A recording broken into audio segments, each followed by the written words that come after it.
ठीक है।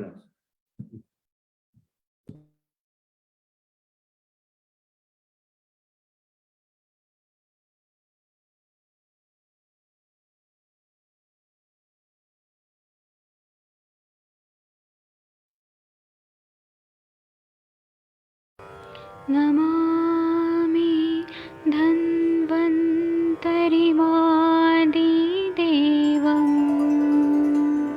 सुरासुरैर्वन्दितपादपद्मं लोके जरामृत्युनाशं दातारमीशं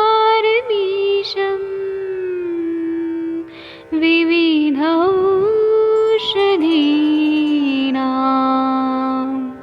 शङ्खं चक्रं जलौकां दधतं मृतघटं चारुतोर्भैश्चतुर्भे सूक्ष्मस्वच्छादिरुद्यं शुकपरिविलसन् मौलिमं भोजनेत्रम् कालाम्बोदोज्ज्वलाङ्गं कटितटविलसत् चारुपीताम्बराढ्यं वन्दे धन्वन्तरिन्तं निखिलगदमिव प्रौढदावाग्निनीलम्।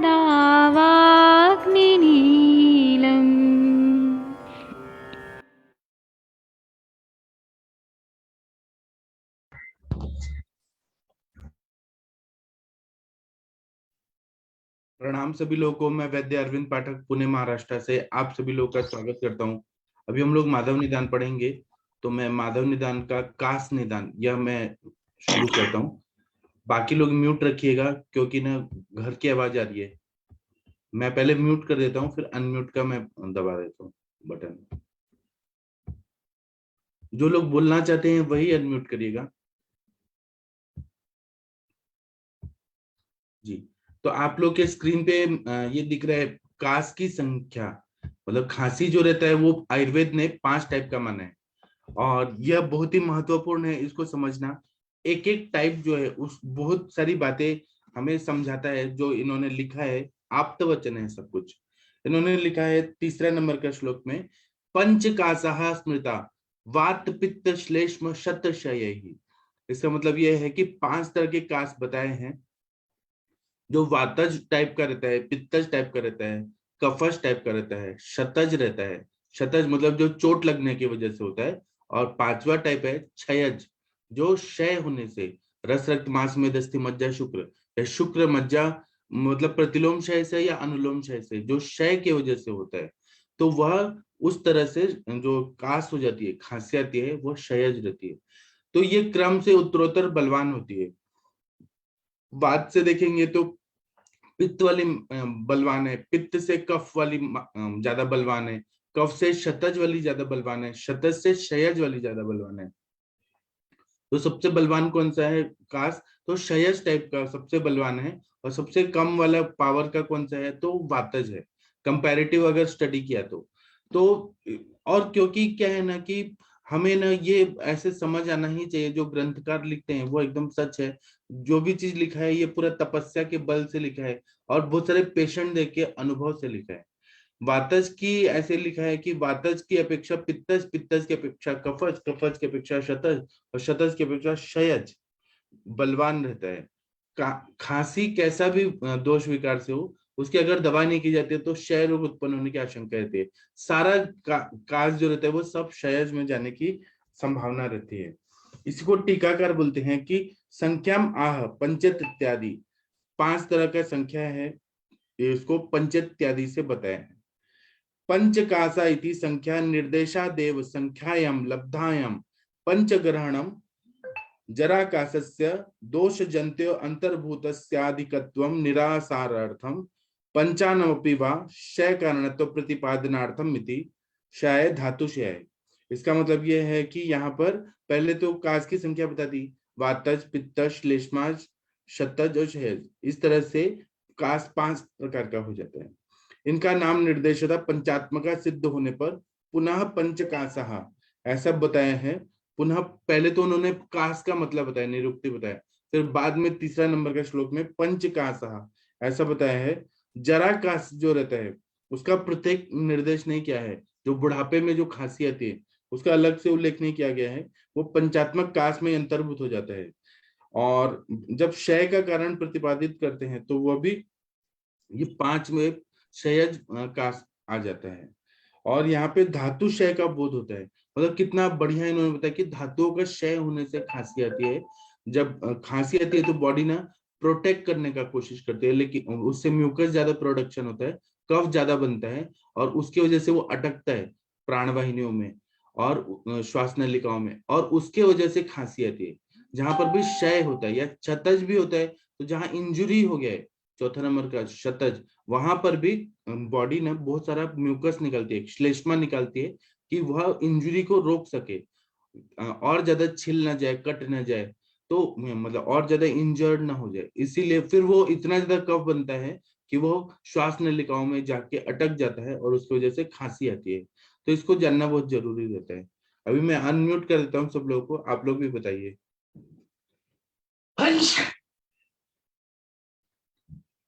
डॉक्टर आकांक्षा मैम, आपने शतज और शयज वाले कास्ट के पेशेंट देखे हैं तो बताइए। प्रणाम सर, मैं थोड़ी देर में ज्वाइन करती हूँ सर। ठीक है। और किसी ने ऐसे शतज और शयज, वातज, पित्तज ऐसे डायग्नोस किया है क्या? डॉक्टर गंगवार सर, आपके पास खांसी के पेशेंट आते हैं तो आपने ऐसे डायग्नोस किया है, वातज, पित्तज, कफज, शतज, शयज? प्रणाम सर। हाँ प्रणाम सर, बताइए। हाँ सर, हाँ मैंने मोस्टली सारे केस देखे हैं। और वातज का तो एक गुरुद्वारा में ग्रंथी थे, उनका बोलने का जो ग्रंथी है, जो सुबह सुबह गुरुद्वारा साहब में पाठ करते हैं, तो और वो बुजुर्ग भी थे, काफी लंबे टाइम से उनको ये था खांसी सा, कम से कम भी उसको 3-4 साल से खांसी था, और वो ठीक नहीं हो रहा था। मेरे पास आया, मैंने फिर उसका ये तो जब तक मैं आयुष दर्पण मैंने ज्वाइन भी नहीं किया था, पर कास्ट के बारे में पढ़ा था भाई, ये कास्ट है, ये इतना सारा टाइप्स है, तो मैंने उसका भाई ये वातज कास्ट का ही निदान किया था सर। और उनको वात वात की ही चिकित्सा दी थी। उनका बोलने का, उनका आहार भी रुक्ष रहता था, और काफी लंबे टाइम तक बोलने से ना उनको गले में पूरा ड्राई ड्राई सा रहता था। तो मैंने उनको वातज कास का चिकित्सा दिया, और विद इन 15 डे एक बार मैंने मेडिसिन दिया, 10 डेज के बाद जो आया ना वो उसको 90% रिलीफ था, और उसने 1 मंथ का ट्रीटमेंट किया, उसके बाद उसको कफ नहीं आया। और जो एक्सतज वाले है सर, ये तो होते ही है, जैसे ट्रोमेटिक काफ हो जाते, कास हो जाते हैं। जैसे कोई आदमी को इंजरी हो गया सर, और वो सीधा लंग के साथ, लंग के अंदर इंजरी चला गया, तो उसमें भी ये कफ मिलता है, अक्सतज वाला। और पीतज वाले भी बहुत सारे देखने को मिलते हैं, जिनको सर हाइपर एसिडिटी रहती है, और वो रात को सोते हैं, एसिड ऊपर की तरफ चला जाता है, तो वो नीचे ट्रेकिया के अंदर जाता है, तो उसको बाहर निकालने की कोई वो इरिटेशन करता है वहां पे। ये पीतज वाले भी बहुत ज्यादा देखने को मिलते हैं, और उनमें सिर्फ इसकी पित्त की ही चिकित्सा देते हैं हम, और उसमें ही पेशेंट को रिलीफ आ जाता है। हमने कोई अलग से कोई जैसे अवले वगैरह, सिंपल पित्त की चिकित्सा करे तो उसमें उसको काफी अच्छा रिलीफ होता है। और बुजुर्गों में सर जैसे धातुओं का अक्षय होता जाता है, उसमें हम जैसे रसायन चिकित्सा पे अगर ज्यादा फोकस करें, तो बुजुर्गों को भी जैसे च्यवनप्राश, जो लोग बुजुर्ग हम अक्सर देखने में आते हैं, जो बुजुर्ग लोग च्यवनप्राश ज्यादा खाते रहे और रसायन चिकित्सा ज्यादा लेते हैं, उन बुजुर्गों को कफ वाला ये जो है ना, अक्षयज वाला जो ये वाला कम देखने को मिलता है, मतलब वो काफी इम्प्रूव रहता है उन लोगों में।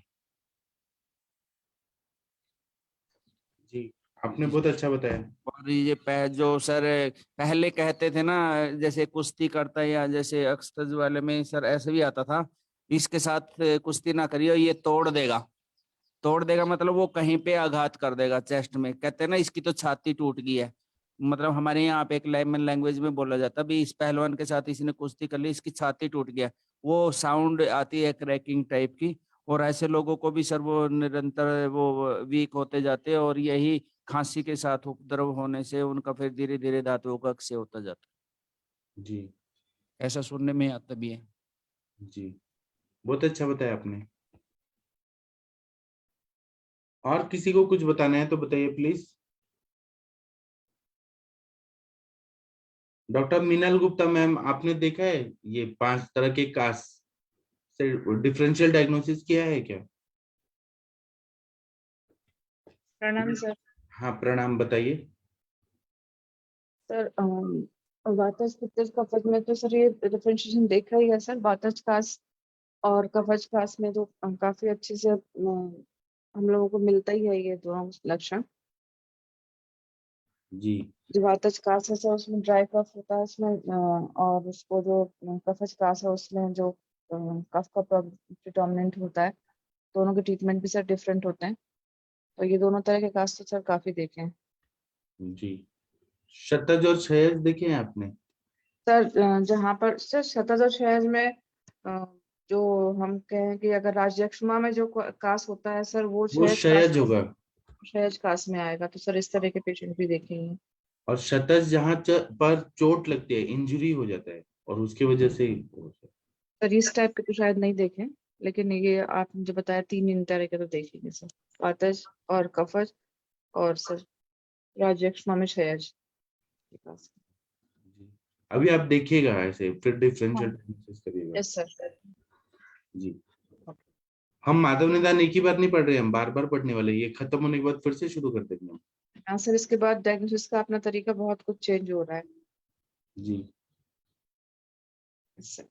हाँ अक्सर का मैंने सर ना एक बार हमारे यहाँ पे ना, मैं आईसी में था, एक पेशेंट था, उसको ना वो लगी थी, किसी ने गोली मार दी थी, और उसको लंग पे लगी थी सर। वो उसमें ये कफ के साथ ही सर उसको प्रेजेंटेशन के साथ आया था, जी उसको यही हो रहा था। और अक्सर के तो बहुत सारे एग्जांपल, जिनको सीओपीडी रहता है ना, लंबे टाइम से कफ रहता है, एलर्जिक राइनाइटिस, जो उनका लंग्स है ना बहुत वीक हो जाता है, और जी वो जोर के कई बार खांसी करते हैं, तो उसमें भी ये न्यूमोथ्रेक्स हो जाता है, तो वो न्यूमोथ्रेक्स भी इसमें एक्सटज कास में ही हम काउंट करेंगे। जी और जैसे मैंने ट्रोमा तो बोला ही है, जैसे कई कई बार गिरने से भी लग जाता है। कई बार जो हार्ड वर्क, जो लोग बीड़ी पीते रहते हैं लंबे टाइम तक, और स्मोकिंग ज्यादा करते हैं, उनको भी ये सर, और वो हार्ड वर्क जो मजदूर टाइप के लोग हैं, वो क्या करते हैं, उनका अ, जो खान पान बहुत कम होता है, धातुओं का तो पहले ही अक्षय होता है उनका, और ज्यादा मेहनत से काम कर दिया, एकदम कोई चीज एकदम उठा दी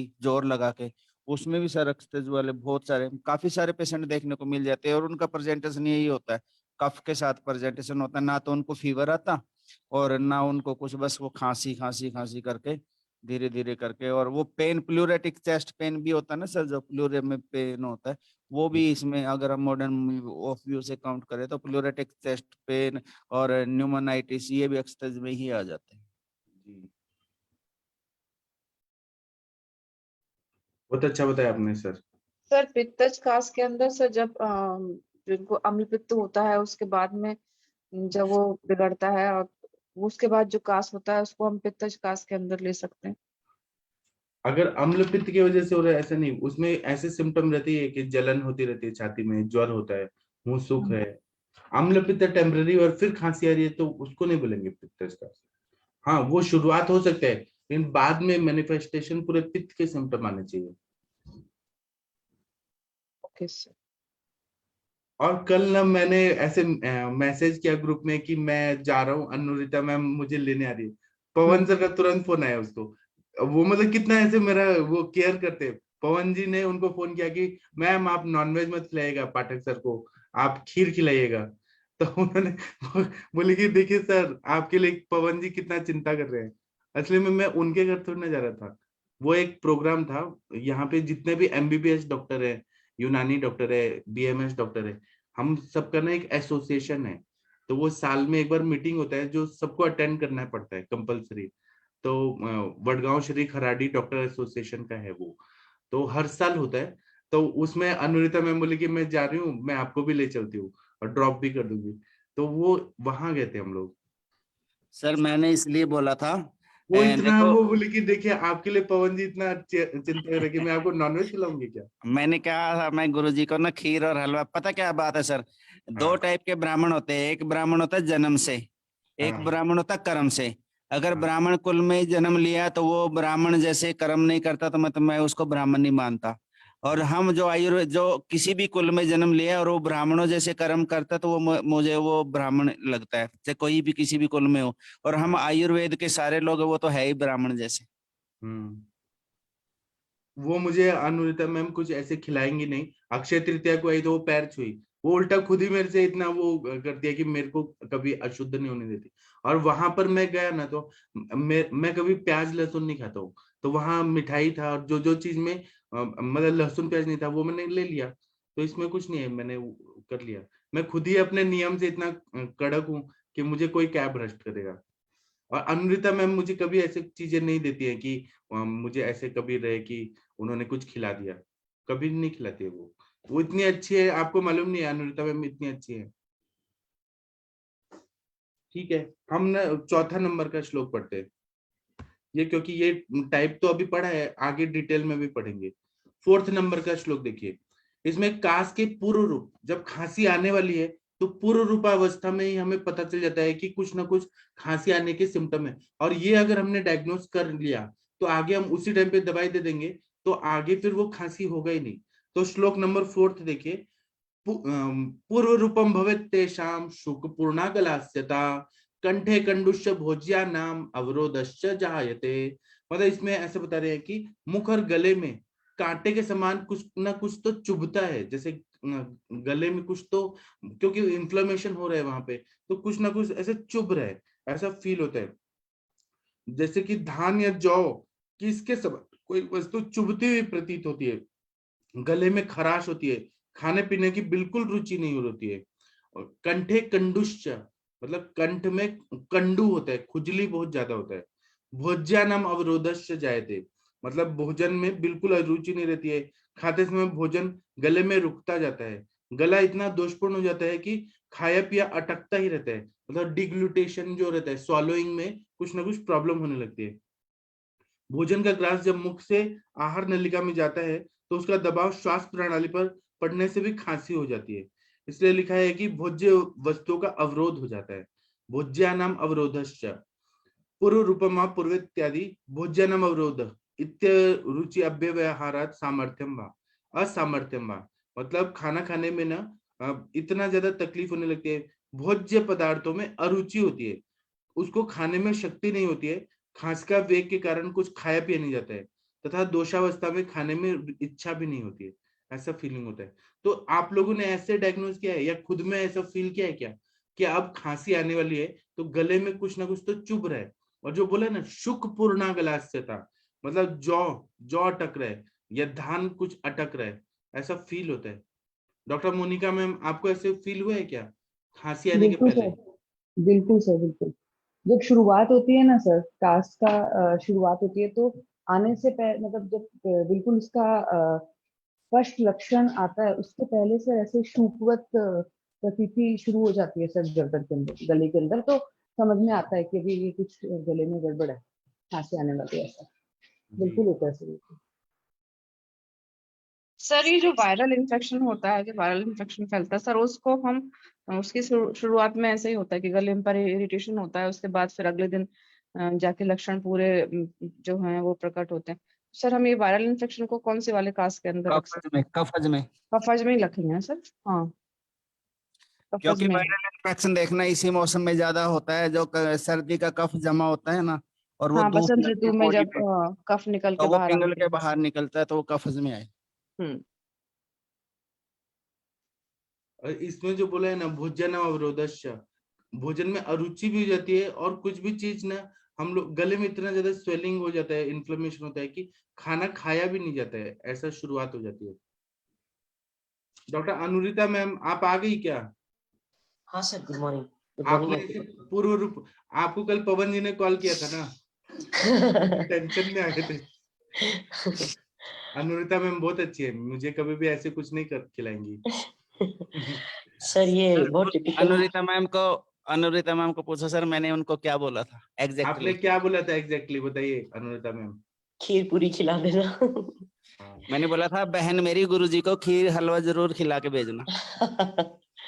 हाँ जी। लेकिन मैं कहीं भी नहीं जाता हूँ, मैं किसी के घर नहीं नहीं जाता सर, हूँ। ये जी सर, ये यहाँ पे जो लक्षण बताए ये बहुत टिपिकल लक्षण है। इवन आपको जब छोटे बच्चे भी है ना, उनको जब अपर रेस्पिरेटरी होने वाला है या लोअर रेस्पिरेटरी में जाने वाले हैं, तब भी ऐसे बच्चे खुद बोलते हैं कि अटक रहा है या गले में जो भी है वो कुछ चुभने जैसा लगता है। ये एकदम शुकपूर्ण गलासता एकदम टिपिकल लक्षण है जो आयुर्वेद शाश्वत इसे बताता है। सिर्फ ये आप जो बता रहे हैं कंडू, इवन कंडू जो है ना, ये भी लक्षण बहुत स्पेसिफिक मिलता है, लेकिन उस वक्त में हम ये नहीं डायग्नोसिस करते कि ये कफज संप्राप्ति होने वाली है। हमें वातज है कि कफज है, हमें सितोपरादी चूर्ण है या गार्गलिंग है, हरिद्रा और नमक का गार्गलिंग है, ऐसे करके शुरुआत करा देते हैं। तो उसी कंडीशन में अगर हम इसी पूर्व रूप में भंग कर देते हैं तो आगे संप्राप्ति नहीं जाती है। लेकिन अगर इसको नेग्लेक्ट किया, इसके ऊपर कुछ ऐसे खा लिया कि जो गले को और तकलीफ दे, खास करके अभी ये जो सीजन चल रहा है, ऐसे सीजन में ठंडा खा लिया या तो फिर संप्राप्ति आगे जाके कन्वर्ट होती है इसमें, खास और इसमें। जी। अभी के टाइम पे गन्ने का रस भी बहुत ज्यादा बर्फ डाल के पी लिया ना। हाँ, बर्फ डाल के पी लिया, वही बर्फ डाल के। ठीक है, और किसी ने पूर्व रूपावस्था में ऐसे पेशेंट देखे हैं क्या? अगर नहीं देखे हैं तो आप लोग देखिए, आप लोग एनालिसिस करके पूर्व रूपावस्था में क्या होता है।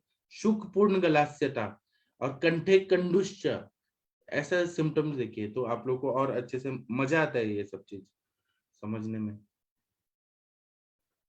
सर हार्डली ये वन डे की ही अवस्था रहती है सर। हाँ एक दिन में पहले ये होता है और दूसरे दिन लिटरली आवाज वगैरह बदल जाती है और उसके बाद में बातें खास। हाँ। और बताइए, और किसी ने कुछ देखा है? प्रभात जी आपने देखा है पेशेंट? नवजोत को सर नमस्ते सर। हाँ नमस्ते।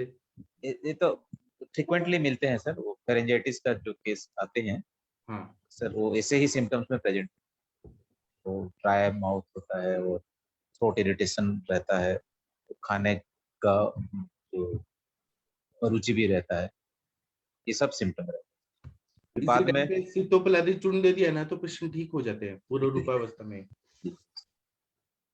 हाँ ठीक है, और किसी को कुछ बताना है तो बता सकते हैं, नहीं तो आगे बढ़ते हैं। सर इसी प्रणाम कंडीशन को दोष के हिसाब से देखेंगे तो कैसा रहता है, क्या क्या कैसे देखा जाता है? दोष के हिसाब से पूर्व रूपावस्था में नहीं देख सकते हम लोग, तो वहां पे इन्फ्लेमेशन शुरू हो रहा है, मुंह और गले में कुछ तो ऐसे चुभ रहा है, इन्फ्लेमेशन हो रहा है, तो दोष के हिसाब से नहीं। अरुचि देखेंगे तो पित्त के हिसाब से हो सकता है, पित्त बिगड़ा हुआ है। अगर पेन हो रहा है तो वहां पे वायु बढ़ा हुआ है, और कुछ तो ऐसे गला भरा भरा लग रहा है तो कफ बढ़ा हुआ है। लेकिन तो उसका सारे सिम्टम्स कम दिखते हैं, कम रहते हैं। तो इस स्टेज में चिकित्सा सूत्र क्या होना चाहिए? चिकित्सा सूत्र में है कि खांसी के कासज्ञ द्रव्य दे दीजिए, जैसे पिपली दे दीजिए, त्रिकटु पंचकोल दे दीजिए, तो तुरंत ही फायदा हो जाता है। जी जी। डॉक्टर गंगवार सर, आप कुछ बताना चाहते हैं क्या? हाँ प्रणाम सर। हाँ प्रणाम, बताइए ना। हाँ सर, मैंने बात है जो उस समय आप बोल रहे थे सर, तो डिस्टर्बेंस होता रहा था। हाँ तो सर ये बात है खास के, मैंने बहुत सारे पेशेंट देखे हैं सर, ऐसे ऐसे हुपिंग कब हो जाती है, मतलब खांसते खांसते जब तक बलगम निकल नहीं जाता है तब तक पेशेंट को आराम ही नहीं मिलता सर। जी। हाँ मतलब कमरे से बाहर निकल जाते हैं लोग, खांसते खांसते खांसते खांसते तब जाके थोड़ा सा बलगम निकलेगा तो आराम मिलता है जाके। तो सर मैं तो यही देता हूँ, सिद्धोपलाती, चंद्रामृत रस, और आपका थोड़ा सा स्नेहन कर दिया उसमें सर, कोई घी दे दिया, या कंटकारी अवले या कंटकारी घृत, इस जी तरह से सर जी जो मैंने देखे हैं सर। जी। और सर ये जो होता है, जैसे किसी पेशेंट को पीला कफ आ रहा है, किसी को सफेद कफ आ रहा है, तो इसे किस श्रेणी में रखेंगे सर? दोष से ही देखें, पीला आ रहा है तो पित्त का डोमिनेंस है, सफेद जी आ सर। रहा है, गाढ़ा गाढ़ा आ रहा है तो कफ वाला रहता है, और पतला रहता है सूखा खांसी में तो वायु वाला रहता है। और जैसे जिसमें सर कफ निकलता ही नहीं है बिल्कुल, बहुत थोड़ा सा निकलता है बिल्कुल। तो वातज का असर भी हम पढ़ेंगे ना, वातज का में ऐसा होता है। अच्छा, तो सर इनकी क्या कहते हैं, चिकित्सा वाला अलग हो जाएगी, क्या कहते हैं जो हाँ, वातज पीला का कफ में स्नेहन करना पड़ता है। जी सर। और पित्तज में सर पित्तज में पित्त शामक चिकित्सा करना पड़ता है, और कफ में कफ शामक। त्रिकटु वगैरह देना पड़ता है। और तो जो पीला कफ आ रहा है इसमें क्या क्या देंगे सर? पीला आ रहा है, हाँ पीला रहे तो पित्त शामक, मधुर तिक्त कषाय रसात्मक द्रव्य, तिक्त रसात्मक द्रव्य देते हैं ना, जैसे हम लोग पटोल इंद्रकूट की रसपाचक रक्तपाचक भी दे दिया तो पित्त शमन कर देगा। और फिर या सीतोपलादी चूर्ण देते हैं ना, तो वो पित्तज में तो बहुत अच्छा काम करता है। अच्छा सर। मछली के साथ या घी के साथ देते हैं। और सर व्हाइट कप में सर? हम ऐसे तो देते नहीं है, लेकिन हम दे सकते हैं। हम लोग मतलब व्हाइट कफ और पीला कफ ऐसे तो नहीं देते, हम सार्वदेहिक लक्षण देते हैं, वातज कास है, पित्तज कास है, श्लेष्मिक कास है। लेकिन हम ऐसे करेंगे तो बहुत अच्छा फायदा होगा। अगर व्हाइट गाढ़ा गाढ़ा आ रहा है बहुत ज्यादा तो त्रिकटु वगैरह देते हैं। और अगर ड्राई कफ आ रहा है तो हम घृत पान कराते हैं कोई भी काशक द्रव्य के साथ। जी जी थैंक यू सर। हाँ प्रणाम सर। हाँ प्रणाम, बताइए। सर जब किसी को मतलब प्रतिशय या जुकाम होता है तब उस टाइम जो कफ आता है मतलब एक्यूट कंडीशन में, तब वो व्हाइट कलर का लगता है और जैसे जैसे वो जीर्ण होता जाता है, पक्वावस्था में जाता है, मतलब आम कफ टाइप ऐसे दिखता है, जैसे कि व्हाइट कलर का शुरू में आता है और बाद में जब वो ठीक होने वाली रहता है पेशेंट तब फिर वो पीले कलर का आता है। तो उसमें वात पित्त का तो कुछ नहीं, वात पित्त के तो लक्षणों के हिसाब से ही सोचेंगे ना, कफ नहीं, के लेकिन कलर से आप जो बोल रही हैं वो क्रॉनिक अवस्था में जाता है तो वो गाढ़ा गाढ़ा होता है और थोड़ा होता है उसका और येलो कलर कंसिस्टेंसी का। भी चेंज हो जाता है। येलो तो होता है जी लेकिन कंसिस्टेंसी भी चेंज हो रहा है ना। जी सर, तो वो सर यही पूछ रहे हैं शायद। फ्रेश कफ और पुराना कफ ऐसे वो पुराना हो जी जाता है। जी जी sir.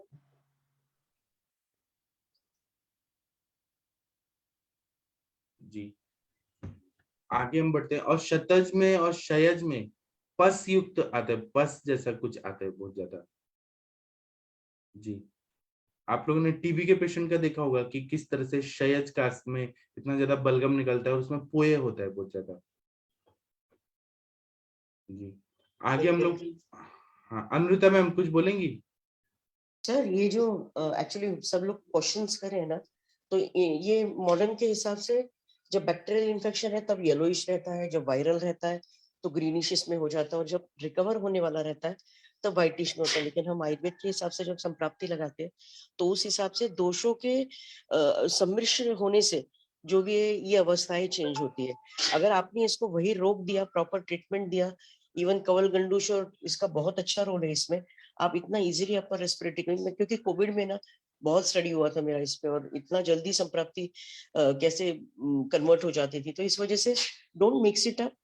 Even if it is yellow, even if it is greenish, आपका जो भी वायरल और बैक्टीरियल कंडीशन है, तो बैक्टीरियल में इन्फेक्शन आप इंस्टेंटली जो एंटीबायोटिक वगैरह देके बंद करते हैं, लेकिन फिर भी देखिए पेशेंट बाद में जो भी वो शुष्कास में कन्वर्ट होता है। और अगर वायरल भी रहा तो भी आप कितनी भी दवाइयां दे तो भी स्टैन कफ और व्हाइटिश जो भी है वो निकलता है। आप आयुर्वेद के हिसाब से दीपन पाचन बहुत जरूरी होता है। दीपन पाचन जैसे अभी सर ने बताया, रस पाचक और रक्त पाचक, विश्वास कीजिए बहुत जल्दी रिजल्ट मिलता है। इवन मैंने रस पाचक और रक्त पाचक को शहद के साथ में चाटन करके छोटे बच्चों को दिया है, और आपको इंस्टेंट वहां पे 2 या 3 दिन के अंदर जो भी है वो मतलब बाकी की इन्फेक्शन में नहीं जाता है, बुखार नहीं होता है, ज्वर की संप्राप्ति नहीं आती है, और पेशेंट और लीन अवस्था में नहीं जाता है।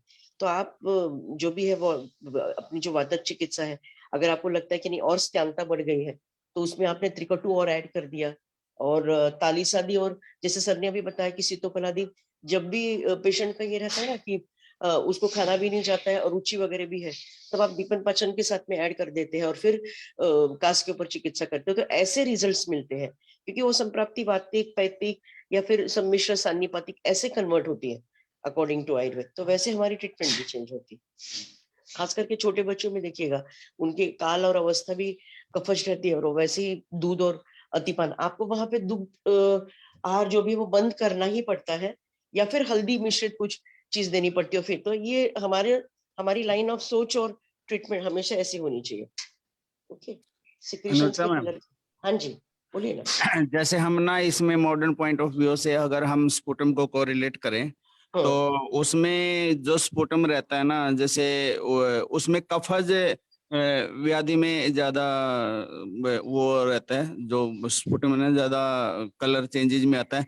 कफज व्याधि ज्यादातर अगर हम नॉर्मल एक्सरे निकाले किसी पेशेंट का, तो हम अगर कफज व्याधि अगर हम उसमें लीजन वगैरह देखते हैं तो मोस्टली हमें कफज वाले ही लक्षण ज्यादा मिलते हैं। जैसे इसमें अक्सेज वाले में आ गया, ये बाद में अक्सेज में चेंज हो जाता है ट्यूबरकुलोसिस में। और जो ग्रीनिश कलर जो रहता है ना, वो मोस्टली फंगस में रहता है। एक्सरे में अगर आपने कहा, हाँ, ग्रीनिश कलर है ना, वो मोस्टली फंगस में रहता है। एस्परजिलोमा एक फंगस होता है, जैसे हम एक्सरे निकालेंगे तो उसमें आपको एक्सरे में दिखेगा राउंड राउंड बॉल। कभी भी ट्यूबरकुलोसिस का एक्सरे मोस्टली ट्यूबरकुलोसिस अपर और लोअर जोन में लीजन मिलेगा आपको।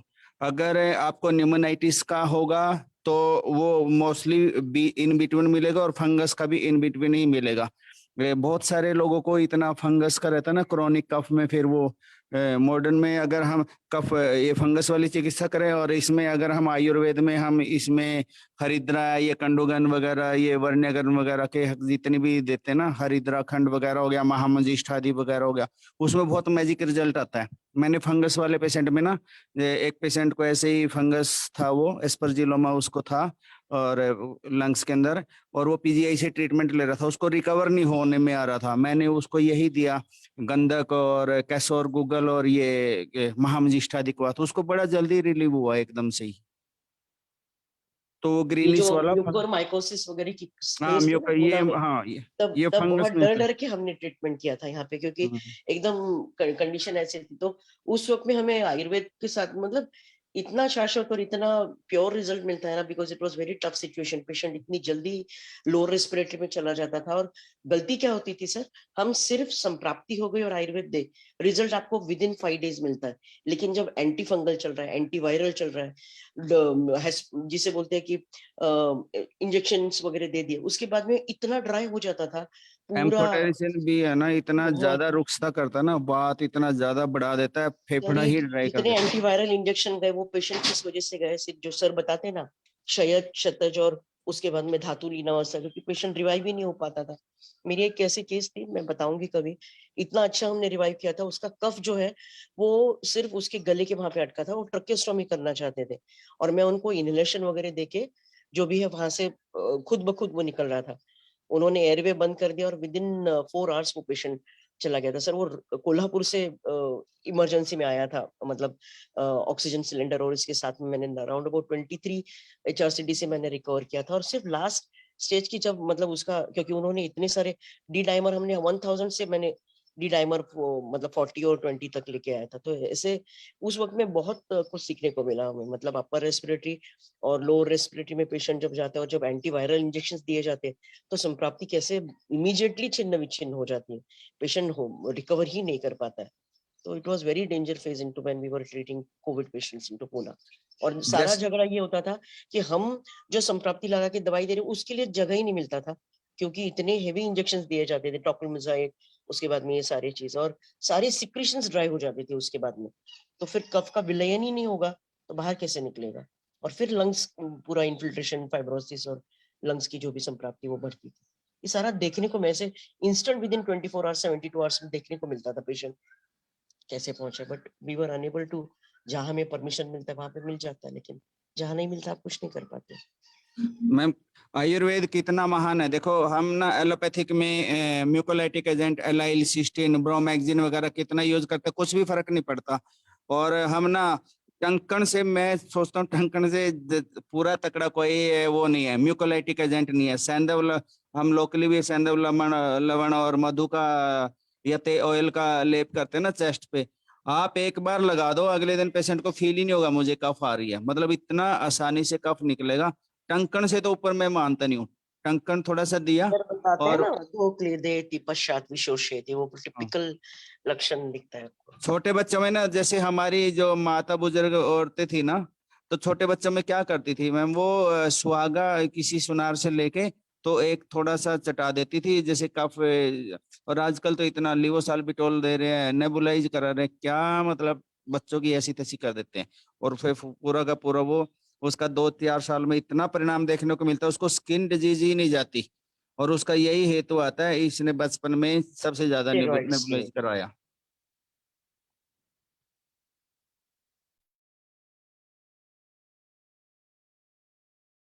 जी, और किसी को कुछ बोलना है तो बोलिए, नहीं तो हम आगे बढ़ते हैं। वातिक कास ये पढ़ते हैं। अभी आप लोग वातिक कास के लक्षण देखिए और सुनिए, और फिर मुझे भी बताइएगा क्या आप लोगों का अनुभव है। वातिक कास के लक्षण बता रहे हैं कि हृदशंख मूर्धोदर पार्श्वशूली शामानन क्षीण बल स्वरजः प्रसक्त वेगस्तु समीरणेन भिन्न स्वरः कासति शुष्कमेव। इतना बढ़िया बता रहे हैं, और ऐसे ही पेशेंट आते हैं। उन लोगों का कितना कीन ऑब्जर्वेशन है आचार्य लोगों का। आप तो लोग हैं, ये जो भी बताते हैं एकदम सही सही बताते हैं, और ये त्रिकाल बाधित सत्य होता है। भूत भविष्य वर्तमान हर समय ये सच रहता है। कभी भी मतलब हम लोग बदल जाएंगे इस दुनिया में, हम रहे या ना रहे, लेकिन ये बातें कभी भी बदलने वाली नहीं है। तो इसमें ऐसे बता रहे हैं कि वातज खांसी में हृदय प्रदेश, शंख, मस्तक, पेट और पसवाड़ों में पीड़ा होती रहती है। हृदशंख मूर्धोदर पार्श्वशूली, मुख वायु के कारण बार बार सूखता रहता है। शामानना ऐसा बता रहे हैं। मनुष्य का बल घट जाता है। क्षीण बल स्वरौजहा, बल घट जाता है, आवाज बैठ जाती है। स्वरौजहा प्रसक्त वेगस्तु समीरणेन, एक बार उठा हुआ खांसी जो रहता है कितना ही देर तक चलता रहता है। फिर बोल रहे हैं भिन्न स्वर कासती शुष्कमेव, मतलब खांसते खांसते मनुष्य की आवाज बैठ जाती है। भिन्न स्वर, खांसी बिल्कुल सूखी उठती है, उसमें कफ पित्त आदि कुछ नहीं निकलता है, सूखी खांसी ही उठती है, एकदम ड्राई कफ होता है और कंटिन्यू आते रहता है, कंटिन्यू खांसी खांसी खांसी रहता है। और इसमें टीकाकार बोलते हैं वातिक कास स्वरूप महा हृत इत्यादि, मतलब हृत आदि से इन्होंने वातिक कास के बारे में बता रहे हैं। शंखो ललाटक देश है, मतलब शंख मतलब जो टेम्पोरल रीजन रहता है, मस्तक के पार्श्ववर्ती कनपट्टी के ऊपर के भाग को शंख प्रदेश कहते हैं। तो वहां पर इतना ज्यादा वेदना होने लगता है, इतना ज्यादा वहां पे उसका इफेक्ट होता है। शामानना मतलब वायु के द्वारा शोषण कर लेने से व्यक्ति का मुख बार बार सूख जाता है। सामान्य शुष्क मुखः, शुष्क मुखः वातेन शोषणात्, मतलब वायु की वजह से मुंह जो है बार बार सूखता जाता है। प्रसक्त वेगः सतत कास वेगः, मतलब खांसी निरंतर उठती जाती है। शुष्क मिति श्लेष्मादि निष्ठीवन रहितम, मतलब सूखी खांसी उठती है, उसके साथ कफ आदि कुछ भी नहीं होता है। ये वातिक कास के टिपिकल सिम्टम है। डॉक्टर अंजना मैम, आप कुछ बताएंगी? सूखी खांसी, वातिक कास के सिम्टम आपने देखे हैं? जी सर, एक्चुअली सर ये जनरली जो है वो दो तरह के लोगों में पाए जाते हैं कॉमनली। एक तो जब हम देखते हैं कि जो छोटे बच्चे जो होते हैं वो समटाइम्स जो जैसे जैसे लगातार लगातार सतत वेग से जो है उनको खांसी आती रहती है, और धीरे धीरे धीरे धीरे जो है वो कहते हैं ना होपिंग कफ में कन्वर्ट, जैसे वो लोग मानते हैं मॉडर्न साइड वाले। लेकिन अगर उसको स्पेसिफिक देखें तो उसका जो वेग होता है वो लगातार लगातार आता है, और इतना बच्चे खांसते हैं कि उनका चेहरा एकदम लाल हो जाता है, और थोड़ी देर के लिए बच्चों को आराम मिलता है, उसके बाद फिर थोड़ी देर के बाद बच्चे फिर खांसने लगते हैं। समटाइम्स इसमें कफ का भी जो है अनुबंध दिखाई पड़ने लगता है धीरे धीरे। लेकिन जनरली क्या है कि इसमें वापस कास में यही बताया कि इसके जो वेग होते हैं बहुत तीव्र आते हैं और पीड़ा बहुत होती है पेशेंट को। वो बताता है कि मेरे को जो है स्पेशली जो अब सबसे पहले वो हाथ रखता है तो रिब्स के ये पे हाथ रखता है, सीने पे हाथ रखता है, पार्श्व जो शूल बता रहे हैं वो सबसे ज्यादा है। और उसके बाद अगर जैसे एजेड पर्सन होते हैं वो और अच्छे से जो है पेन वाली जो कंप्लेन होती है वो एजेड पर्सन ज्यादा अच्छे से बताते हैं। जो इसमें उन्होंने शास्त्रों में दिया है वो हृदय प्रदेश में, शंख प्रदेश में, सिर में, उदर में, और पार्श्व तो सबसे ज्यादा इसमें स्कोर होता है। और लगातार खांसते खांसते जैसे पेशेंट का चेहरा ही जैसे लगता है ना कि उसमें ओजहीनता हो गई है, और पेशेंट का लुक जो होता है वो एकदम थोड़ा डल हो जाता है। पेशेंट को इतना जबरदस्त खांसी आती है कि वो अपनी पूरी बात भी नहीं कह पाता है। कंप्लेन करने आएगा, हमसे दवा लेने आएगा, लेकिन उसको इतने वेग आने लगते हैं, निरंतर वेग आने लगते हैं कि समटाइम्स सच में पेशेंट से कहा जाता है कि थोड़ा सा रेस्ट करो, थोड़ा सा आराम करो। तो वातज कास बहुत ही स्पेसिफिक कास है, जरा अवस्था में भी बहुत मिलती है पेशेंट को, आप सुबह-सुबह लोग जो है उठे नहीं या बैठे नहीं या चलते-फिरते भी कहीं से आए या थोड़ा चल लिए तो ऐसे बात ले जाते हैं बात के तो पूरे शरीर में से रुक्षता भी हो जाती है। और क्योंकि शुष्कता ज़्यादा होती है तो फिर यहाँ पर जनरली जो हम लोग चिकित्सा में मेन काम है कि स्नेहन चिकित्सा ही करना चाहिए। तो स्नेहन चिकित्सा के लिए भी हम लोग जनरली पिप्पली आदि घृत है या जो घर में मिल जाता है उस समय की पिप्पली के पाउडर में थोड़ा-सा हमने जो है घृत मिला के दिया या फिर अगर मैं कॉलेज से लिखना है या वहाँ पेशेंट आते हैं तो मेरा नेचर यही रहता है कि जैसे कंठकारी चूर्ण मिल जाता है या त्रिकटु चूर्ण मिल जाता है, पिप्पली चूर्ण मिल जाता है, उसको हम बताते हैं अगर आपके पास घर में घृत रखा है तो उसी के साथ इसको मिला के फिर खाइएगा और उसके बाद उसमें जो है जनरली अगर आप अभी जैसे सर बता ही रहे थे पवन सर कि हम तिल का तेल ले लेते हैं, सैंधव नमक ले लेते हैं, उससे भी अगर हम पार्श्व पर मालिश करते हैं, दिशेरे में मालिश करते हैं तो पेशेंट को बहुत अच्छे से रिस्पॉन्स मिलता है। इसके अलावा जो दाढ़ीम दाढ़ीम का भी यहाँ अच्छा रोल बताया है तो दाढ़ीम चूर्ण है या दाढ़ी मस्तक चूर्ण है या दाढ़ी मस्तक घृत है तो यहाँ पर उसका भी उपयोग आया है और मैं कहीं पढ़ रही थी सर तो हमारे एक सर थे तो वो थोड़ा बकुल बकुल के जो तक होती थी उसका क्वाथी बनाते थे और उसके क्वाथ में वो थोड़ा सा घृत डाल के उसको पिलवा देते थे जैसे आधा कप एक कप क्वाथ बना के 2 चम्मच घृत मिला के आप पियोगे तो बकुल का रोल अच्छा बताया है। इसी प्रकार दाड़िम का भी अच्छा बताया है तो दाड़िम का तो मिल जाता है इस समय दाड़िम दाड़िम मस्तक चूर्ण मिल जाता है या दाड़िम का जो है घृत भी मिल जाता है तो ये जनरली हमारे उसमें रहता है बाकी मधुष्टि चूर्ण तालिशादी चूर्ण ये कॉमनली हम लोग यूज करते हैं इसमें जी सर। जी सर एक ही पूछना था ये ओज का लक्षण क्यों है ओजक क्षीणता का जब वातिक है कास्ते ओज का नहीं बोले, सोराजा सोराजा बोल रहे हैं कि आवाज बैठ जाती है। क्षीण ओजहा मतलब मनुष्य का, बताया ना देख हाँ मनुष्य का जो स्वर है ना वो क्षीण हो जाता है, ओज भी क्षीण होता है, नष्ट नहीं होता। ओज नष्ट हो गया तो इंसान मर जाएगा, ओज क्षीण हो जाता है। इतना खासियत है, इतना खासियत है, उसका इम्यूनिटी जो है वो डाउन हो जाता है ना, सब क्षीण हो जाता है उसमें, खांस खांस के। प्राणवायु की भी संप्राप्ति मैडम इसमें आई है ना और जहाँ प्राणवायु की संप्राप्ति आई है वहां पे आप प्राणायतन की बात करोगे जैसे अगर आप उससे कोरिलेट करना चाहते हो ओज वाला मार्ग को तो नेचुरल सी बात होती है कि आप ये बताते ही हैं ना अगर आप संप्राप्ति पे थोड़ा सा भी ध्यान देंगे तो जैसे जो हमारी अपान वायु है वो भी जो है बीमार गमन हुआ है और प्राण वायु का भी बीमार गमन हुआ है और उदान 3 वायु के बारे में बहुत अच्छे से उन्होंने बताया है और जो वो प्रदेश है ना वो प्राण स्रोतस का ही पूरा प्रदेश है ना तो जहाँ प्राण आयतन है जहाँ प्राण निवास करते हैं अगर वहां पे ही संप्राप्ति जो है दोष से समुचना हो रही है तो ओज से तो मिलना ही मिलना है ओज का जो मेन बताया गया है कि ओज प्राण आयतन अगर हमारे सब कुछ स्वस्थ रहते हैं तो फिर ओज की वृद्धि होती है अगर तो प्राण में श्रोता जैसी जगह पे अगर हमारी दोष से समुचना बन रही है तो कहीं ना कहीं तो औज के 6 और औज के 6 के लक्षण पड़ेंगे तो भी इसमें इस तरह का लक्षण बताया गया लानिता आ रही है फेस पे कोई भी पेशेंट लगातार कंटिन्यूशन में खांसेगा तो लुक वाइज तो वो क्षीण हो ही जाएगा उसकी वो जो एक कहते हैं ना जो चेहरे पे जो एक कांति होती है वो नहीं रह पाएगी तो अगर आप कोरिलेशन करेंगे तो उन्होंने तो बस एक बात बोल दी कि स्वर बल जो ओजसा लेकिन ये एक सर की बात दोनों तरफ से सही है कि जो स्वर भी क्षय हो रहा है बल भी क्षय हो रहा है और जहाँ बल का क्षय हो रहा है वहाँ ओज का क्षय हो रहा है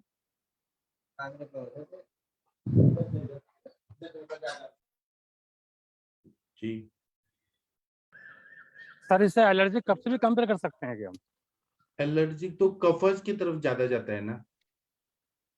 तो सर लेकिन ये ड्राई कफ होता है सर उसमें अगर सिट्राजिन वगैरह हाँ दो तो आराम हाँ मिलता है सर पेशेंट को हाँ इसलिए मैंने कहा कि इसे क्या कहते हैं बात एलर्जिक वाला तो हम आगंतुक टाइप का मान सकते हैं ना कि आगंतुक कारणों की वजह से हो रहा है। जी सर जी और आकांक्षा मैम आप कुछ नहीं बोलेंगी क्या आज?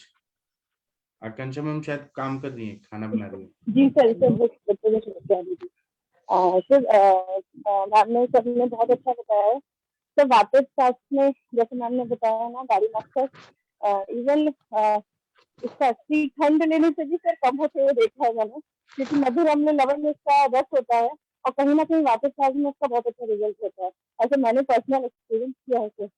तो जैसे गाड़ी मास्टर है तो कहीं ना कहीं वो भी हेल्प करता है, ऐसा मुझे लगता है। इससे आपका क्या व्यू है सर? जी हेलो हाँ जी, हाँ जी, सर, आवाज आ रही है? आ रही है, आ रही है। सर, इस पे क्या व्यू है आपका? क्या? इस पे आपका क्या व्यू है? आप फिर से बोलिए, आपने क्या क्वेश्चन पूछा? सर, मैंने बोला कि मैंने वापस क्लास में ना श्रीखंड का भी बड़ा अच्छा रोल देखा है, तो इससे आपका क्या है? क्योंकि श्रीखंड मधुकम में खाने से लवण। अच्छा फायदा होता है ना, वहाँ स्नेहन होना जी चाहिए। स्नेहन जी किसी भी सर, तरह और से स्नेहन मधुर होना अम्ल चाहिए। है। जी जी जी बिल्कुल जो सर। भी चीज इसलिए तो स्नेहन कर मैंने रहा है देखा तो था। उसे, हाँ, जी सर, बताइए। क्या है, दही तो होता नहीं है, श्रीखंड में प्रोसेसिंग कर देते हैं ना, वो पूरा ऊपर का गाढ़ा गाढ़ा भाग। तो जी स्नेहन होना वहां पर्पज है। स्नेहन हो गया तो वो रुक्षता कम हो रहा है किसी भी तरह से, तो वहां फायदा हो गई। और उसका अम्ल गुण भी वहाँ पे कार्य करता होगा ना सर, क्योंकि मधुर अम्ल अम्ल लवण गुण है जो है तो वो खांसी कफ के को समय। बढ़ाता है, कफ को बैलेंस करता है। कफ बैलेंस हो गया तो रुक्षता अपने आप कम हो जाएगी। जी सर, ओके हाँ। सर। और बाकी सर मतलब और ऐसे श्रीखंड में तो बहुत इलायची और मिश्री वगैरह सब डाला जाता है, तो वो सब वायु को, रहता है। हाँ, तो वो वायु को शमन कर देगा। लेकिन ये सिर्फ वातिक कस में काम आएगा, अगर गलती से हाँ, भी सिर्फ वात बात कफज हुआ उसका। हाँ, वात नहीं कफज नहीं, हुआ तो सिर्फ ये बात है। बढ़ाएगा। हाँ, वही। हाँ, उसमें मैडम क्योंकि आवाज भी रहती है, किसी ग्रंटिंग आवाज भी रहती है। हाँ, मतलब एकदम जो भी हमने वाटिक कास्ट करा है ना, इसके जो लक्षण है उसमें हम कर सकते हैं। और एलर्जिक वगैरह जो जहाँ पे रहता है वहाँ पे कहीं ना कहीं अगर हम पित्त का भी थोड़ा सा देखते हुए अगर हम उसमें सेहन के रूप में जो भी ऑयल वगैरह रहता है ये सब करते हैं, क्योंकि रुक्षता ज्यादा रहती है और कहीं ना कहीं पित्त का भी हम अगर दोष के बारे में विचार करते हैं तो ऐसे एलर्जिक राइनाइटिस के केस में, क्योंकि इसलिए हम लोग देखते हैं कि उसमें ग्रोथ हो जाता है। और ऐसे बहुत अच्छा उन लोगों का एलर्जी वगैरह जो भी रहते हैं इसको हम यूज करते हैं तो तुरंत इसका ऑप्शन मिलता है। तो इसलिए कहीं ना कहीं पित्त पे भी हमको अगर हम विचार करते हैं तो एलर्जिक जो हमारे जो ऐसी वापस पास होती है एलर्जी की वजह से उसमें हमको अच्छे इसके रिजल्ट मिलते हैं।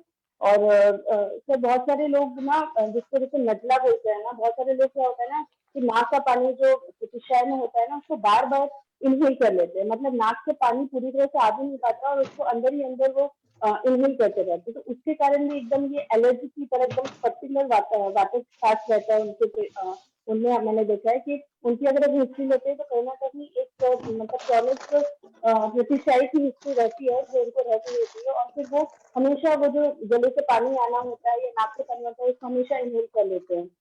तो इसकी वजह से भी इरिटेबिलिटी बहुत देखने के लिए मिलती है और वहाँ पे भी वापस कास्ट के लक्षण उनको मिलते हैं। तो ऐसे पेशेंट में सर जब नशे करते हैं ना तो वहाँ पे जैसे रुक्षता वगैरह कम होती है क्योंकि वहाँ पे बहुत एकदम शुष्कता हो जाती है, तो नशे का बड़ा अच्छा रिजल्ट मिलता है। तो तुरंत मतलब 1 हफ्ते के नशे में उनका जितना भी क्रॉनिक वापस कास्ट है वो सब इसमें आराम मिल जाता है।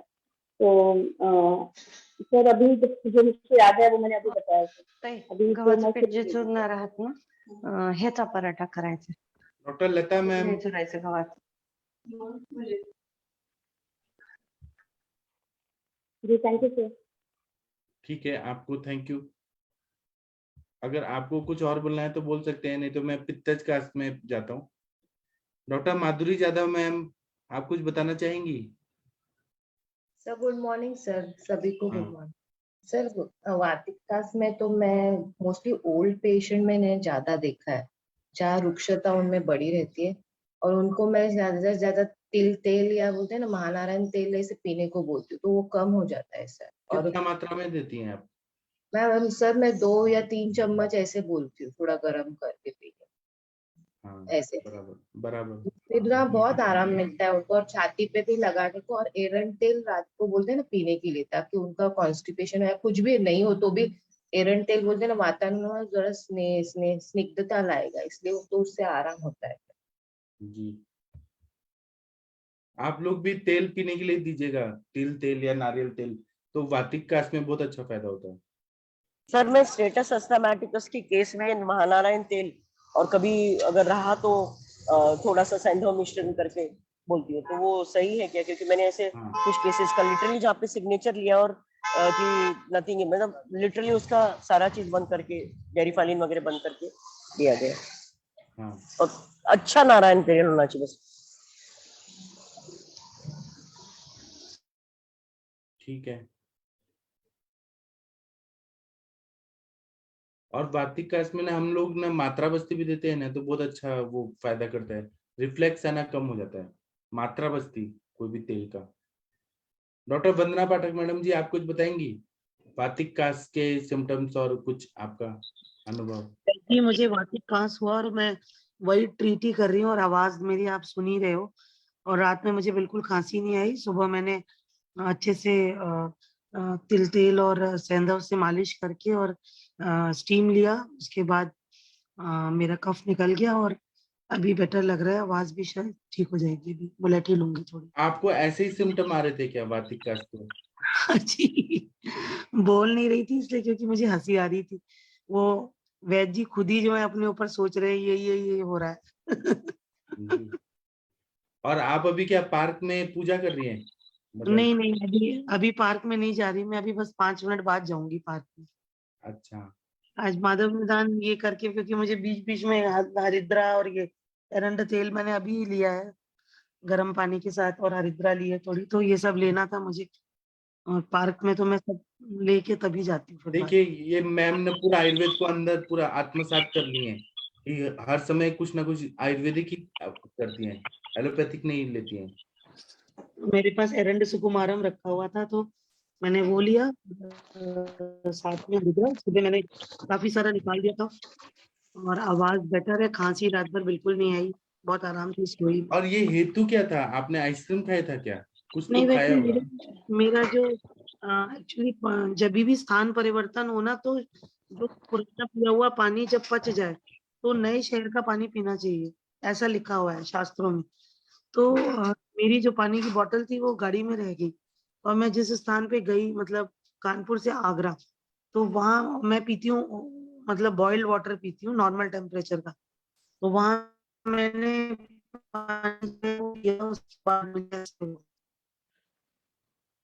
तो आप आगरा गई तो मिनल मैम के घर, इसलिए हाँ, आगरा गई तो मिनल मैम के घर का पानी पी मैं लेती, वहां जाती। नहीं जाती, मैं अगली बार जरूर जाऊंगी। मैं जा नहीं सकती थी इसीलिए मैंने कॉल भी नहीं किया, पर मैंने की हुई है मैडम से कि मैं एक बार आऊंगी जरूर। जी। यस मैम, ये तो बहुत गलत किया आपने, आगरा आके आप मेरे पास नहीं आए। आपने मुझे कॉल किया होता मैं खुद आती। नहीं मैं स्पेशली मैम आपके आऊंगी और फिर हम लोग आयुष दत्त पे फोटो डालेंगे अपनी।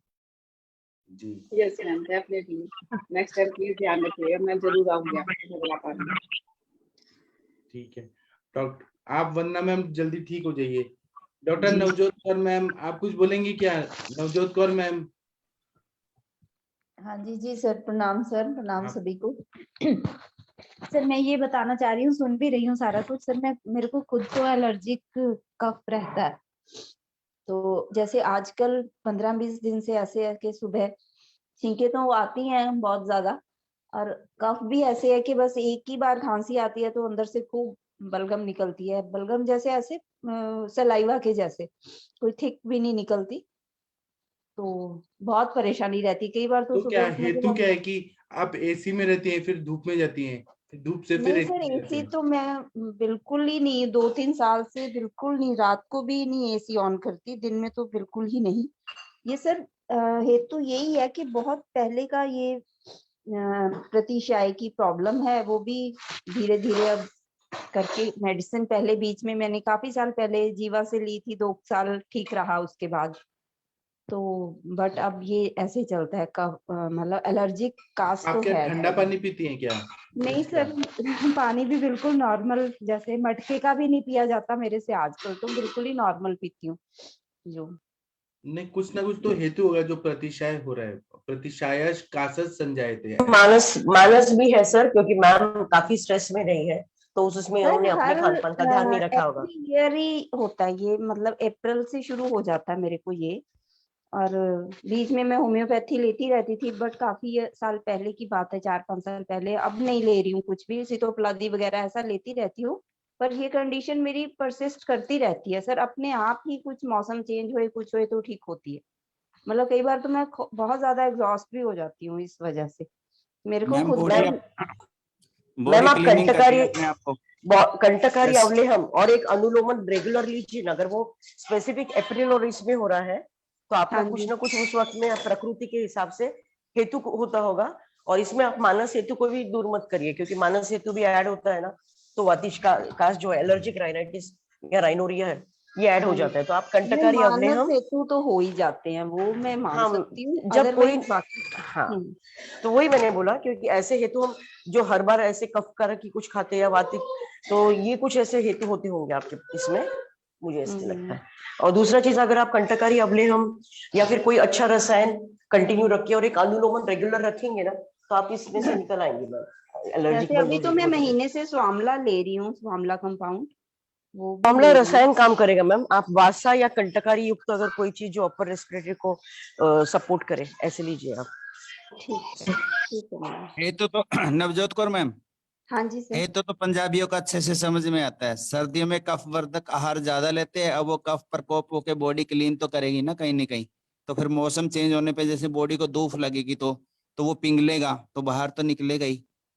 हाँ जी सर, ये भी है, पर काफी मैं करती हूँ सर, ध्यान तो काफी रखती हूँ, बट फिर भी अब सर्दियों में हम लोग क्या पिन्नियां खा ली और कुछ खा लिया, ये चलता ही रहता है हमारा सर्दियों में। सर मैंने काफी कम की है ये पिनिया पुनिया 2-4 साल से, मतलब मैं बहुत खाती थी पहले, बहुत मतलब अच्छी लगती थी, बट अब मेरे को जो जो ये थोड़ा लगने लगा कि ये चीजें कम करूं, बट फिर भी कहीं ना कहीं मुझे लगता है हो ही जाता है, मतलब खान पीन का लस्सी और हेवी डाइट मैम, नॉनवेज लस्सी और घी का खाना। नहीं, घी नॉनवेज तो लेती नहीं, लस्सी अब यही जो तक हम दही का बनाते हैं वही लेती हूँ। घी भी थोड़ा घी तो डालती हूँ, मतलब पहले नहीं कम था, अब ज्यादा लेते हैं। अब क्या नहीं लेना चाहिए देसी घी? कुछ ना कुछ ऐसे हेतु, आप देसी घी वगैरह लेना चाहिए, लेकिन आपका जो ये बता रही है ना एलर्जिक जो टेंडेंसी है, हाँ जी मैम, मैं खुद उसके लिए भी सोचती हूँ कि क्या कॉज क्या है मेरे को, मतलब अभी तक मैं रूट कॉज तक पहुंच नहीं पा रही हूँ कि क्या कारण है, कि क्यों नहीं मेरे को ये इसमें रिलीफ क्यों नहीं मिलता। मतलब बीच में ना 5-6 या साल तो पहले पानी ज्यादा पीती होंगी आप। सर पहले पीती थी, जैसे मैं 3 बॉटल भर के रख लेती थी रेगुलर, तो होता था कि रात तक खत्म करनी है, बट अब नहीं पीती हूँ। अब 1.5 साल से ऐसे नहीं करती हूँ, जब तो वो प्यास लगे शुरुआत वहां से शुरू हो गया है ना, वही अभी तक साफ नहीं हुआ। आपको वमन कर देना चाहिए, वमन से स्रोत शुद्ध करना चाहिए। हाँ जी सर, यही मेरे को अब ख्याल आ रहा था कि क्या मैं वमन कर लूं, मतलब हाँ अभी कर इन लीजिए, दिनों। कर लीजिए। तो सर ऐसे ही मतलब क्या, थोड़ा मुझे बताइए, मैंने कभी किया नहीं। अभी आप अष्टांग हृदय के सेशन में आइए तो फिर। हाँ जी ठीक है। हाँ अभी हम सेशन बंद करते हैं। मैं आऊं कि आप लोग पढ़ लेंगे अष्टांग हृदय वाले सेशन में? मैं जाऊं क्या, मतलब आप लोग पढ़ लेंगे क्या? सर आप सर आपके चाहिए बगैर ठीक है फिर मैं आता हूँ। आप अभी आइए थोड़ा सेशंस ही नहीं होती। ठीक है, तो हम थोड़ा ब्रेक लेके फिर मिलते हैं अष्टांग हृदय के सेशन में। प्रणाम सभी लोग को।